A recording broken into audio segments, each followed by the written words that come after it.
नगरपालिकेतील कर्मचाऱ्यांनी पोलीस स्टेशनला साधी तक्रारही केली नसल्याचं बोलल्या जात आहे. याबद्दल आपण सीओ काय भूमिका घेणार आहे, जनतेला काय सांगणार?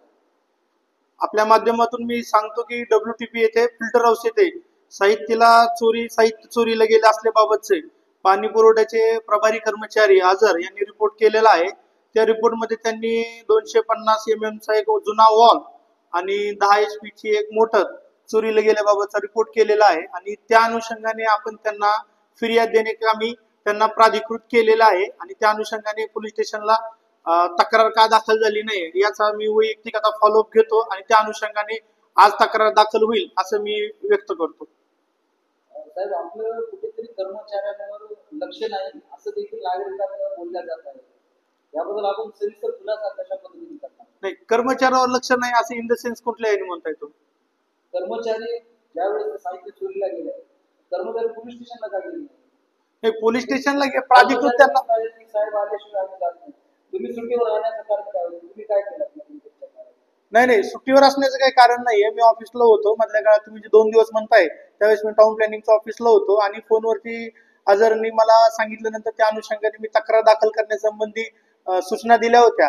आज मी आल्यानंतर पहिल्यांदा त्या अनुषंगाने त्यांचा रिपोर्ट आणि फिर्यादी संबंधी विचारणा केली असता तर त्यांनी सांगितले की पोलीस स्टेशन मध्ये मी गेलो होतो, मी आज परत एकदा साहेब दाखल करतो असं त्यांनी म्हटलेलं आहे. आज मी त्या कर्मचाऱ्याला घेऊन मी स्वतः सोबत जाणार आहे पोलीस स्टेशनला.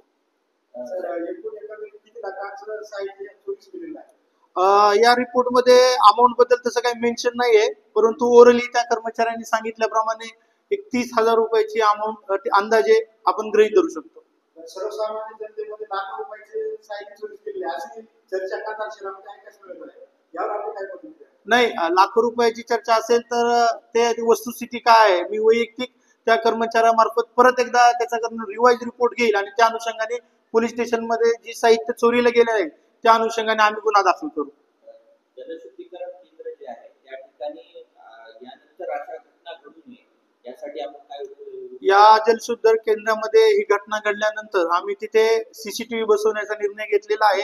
त्याचबरोबर आपल्या झालेल्या चर्चेनुसार मागील 2 वर्षांमध्ये जी काही आपण WTP साहित्य खरेदी केलेली असेल आणि आज रोजी आपल्याकडे साहित्य याची देखील आपण पडताळणी करणार आहोत आणि भविष्यात अशा घटना घडणार नाहीत याची आपण दक्षता घेऊ. सर, आपले कर्मचारी या जे चोरीला गेलाय काय असं ऐकलं की संघटना साहित्य चोरीला गेलाय त्याच्यावर कर्मचारी दोषी आढळतात, आपण याच्यावर काय कारवाई करणार? या संबंधी आज आम्ही पोलीस स्टेशन मध्ये फिर्याद दाखल करणार आहोत आणि त्या अनुषंगाने तपासामध्ये जर तसं निश्चय झालं की संबंधित कर्मचारी दोषी असेल तर संबंधित कर्मचाऱ्यावर निलंबन आणि पोलिसांच्या वतीने जे काय गुन्हे दाखल होतील कलमान्वये त्या अनुषंगाने निश्चित कारवाई होईल. साहेब, सध्या पिण्याच्या पाण्याचा प्रश्न फार शहरामध्ये गंभीर होत आहे. मागील बऱ्याच दिवसांपासून शहरामध्ये पाणी नाही. यासंबंधी आपण जनतेला काय आवाहन करणार? मागील 4 दिवसापूर्वी आपल्या इथील जो ट्रान्सफॉर्मर होता तो जळाला असल्या कारणाने तो रिपेअरिंग वर्क माझं 2-3 दिवसात चालू होतं. त्याबद्दल आपले पाणी पुरवठ्याचे प्रभारी कर्मचारी आझर आणि MSCB आणि वरिष्ठ कार्यालय यांच्या मार्फत सातत्याने प्रयत्न केले आणि आज आपण कंधार शहराचा पाणी पुरवठा सुरळीत केलेला आहे.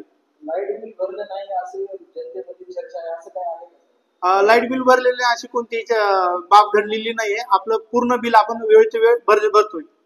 साहेब, दुसरा एक शेवटचा प्रश्न की कंधारचे नागरिक कचऱ्याची समस्या आहे, कुठलाही वॉर्ड असो कुठल्याही ठिकाण असो मुख्य रस्ता असो पाऊस पडल्यानंतर असो किंवा त्याच्या अगोदर त्या कचऱ्याचा जो प्रश्न आहे त्याच्याने खूप त्रस्त आहे. त्याबद्दल तुम्ही आता काय उपाययोजना करणार?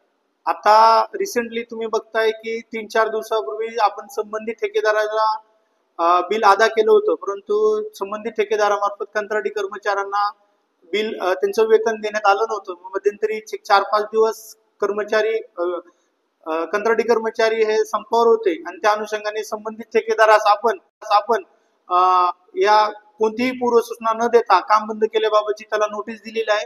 त्या अनुषंगाने त्याच्यावर आपण दंडात्मक कारवाई देखील करणार आहोत. भविष्यात अशी बाब घडू नये म्हणून संबंधित ठेकेदाराला पुढील 2 दिवसात आपण त्याची मीटिंग घेणार आहोत आणि त्या अनुषंगाने त्याला कडक सूचना देणार आहोत. त्याचबरोबर वार्डनिहाय स्वच्छतेबाबत देखील कर्मचाऱ्याकडून नियोजन करून त्याप्रमाणे आपण कारवाई करणार आहोत.